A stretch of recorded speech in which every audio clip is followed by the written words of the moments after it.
Shalom, shalom, shalom, haleluya, puji Tuhan. Satu hari lagi Tuhan berikan untuk kita di akhir pekan minggu ini, Sabtu 29 Oktober tahun 2022.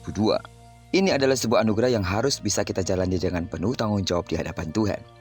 Dan percayalah seperti Tuhan sudah menyertai dan memberkati tidur malam kita, maka di sepanjang hari ini juga Tuhan pasti akan menyertai bahkan memberkati hidup kita. Amin.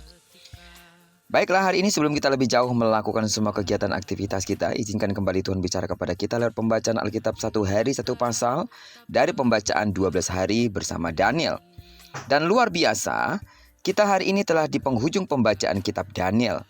Saya begitu yakin saudara pasti sangat diberkati dalam 12 hari ini. Terima kasih terus atas kesetiaan sidang jemaat Tuhan untuk mengikuti seri pembacaan Alkitab satu hari satu pasal ini.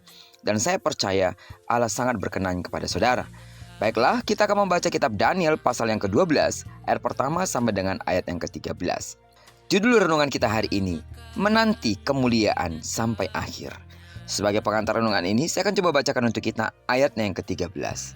Tetapi engkau pergilah sampai tiba akhir zaman, dan engkau akan beristirahat dan akan bangkit untuk mendapatkan bagianmu pada kesudahan zaman. Sidang jemaat Tuhan, di akhir kitab Daniel ini, kita mendapati bahwa Daniel mendapat penglihatan tentang akhir zaman. Dalam penglihatannya akan terjadi kesesakan yang besar dan adanya kebangkitan orang mati. Akhir zaman ditandai juga dengan banyaknya orang-orang yang akan dimurnikan dan diuji, sehingga mereka disebut sebagai orang yang bijaksana, namun orang yang fasik tidak mengetahui akan hal tersebut. Orang yang bijaksana adalah orang yang takut akan Tuhan, tidak hanya dalam pikiran, tetapi di dalam hati dan perbuatannya. Dan orang-orang inilah yang akan menjadi saksi dan menuntun orang lain kepada Tuhan. Di akhir zaman, Tuhan sedang mencari orang-orang seperti Daniel yang mau menjadi terang dan bercahaya di tengah kegelapan dan membawa jiwa-jiwa kepada Tuhan. Untuk menjadi seperti Daniel tidak mudah. Dan ada harga yang harus kita bayar, yaitu bertahan dalam masa kesesakan. Ketika kita mampu melewati masa kesesakan, maka kita akan menjadi orang bijaksana dan terus bercahaya. Daniel telah melewati ujian demi ujian, sehingga pada akhirnya Daniel dapat berkata bahwa orang-orang bijaksana akan bercahaya seperti cakrawala. Daniel muncul sebagai orang muda yang bercahaya di tengah kegelapan malam seperti bintang yang memancarkan sinarnya. Sidang jemaat Tuhan, Tuhan rindu setiap kita, orang-orang yang sudah diselamatkan, menjadi Daniel-Daniel di akhir zaman yang bercahaya dan membawa jiwa-jiwa kepada kebenaran Allah. Amin.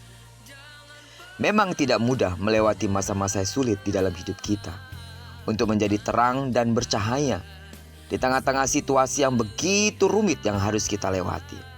Tapi percayalah, bukan dengan kuat dan gagahmu untuk menjadi terang dan menjadi berkat buat orang-orang di sekitarmu. Ketika kita mengandalkan dan mempercayakan diri kita sepenuhnya ke dalam kendali Tuhan. Bukankah Tuhan yang akan memakai, mengurapi, serta memberkati hidup kita sehingga kita menjadi terang seperti yang Tuhan inginkan. Amin. Setiap orang yang bertahan sampai pada akhir, merekalah yang sungguh-sungguh layak untuk melihat kemuliaan Tuhan yang bercahaya itu. Dan nama Tuhan akan tetap ditinggikan pada setiap orang yang tetap kuat hidup dalam proses Tuhan, sehingga meskipun kita ada di dunia, tapi terang Tuhan bercahaya melalui kehidupan kita. Bertahanlah dan teruslah bercahaya bersama-sama dengan Allah sampai pada kesudahan zaman. Terpujilah nama Tuhan. Kiranya perenungan kita pada pagi hari ini memberikan semangat baru dalam hidup kita, supaya kita tetap kuat untuk bercahaya di tengah-tengah dunia yang gelap dan bersama-sama dengan Tuhan menghadapi semua pergumulan. Diberkatilah kita sepanjang hari ini, digenapi firman yang telah berjanji bahwa apa yang dikerjakan tangan kanan dan tangan kiri kita dibuatnya berhasil. Kemana dan dimanapun kita berada sepanjang hari ini, maka di sana kemuliaan Tuhan akan dinyatakan. Berkatilah kita bersama dengan orang-orang yang kita kasihi, serta bersama dengan orang-orang yang kita cintai dimanapun mereka berada. Terpujilah nama Tuhan. Shalom.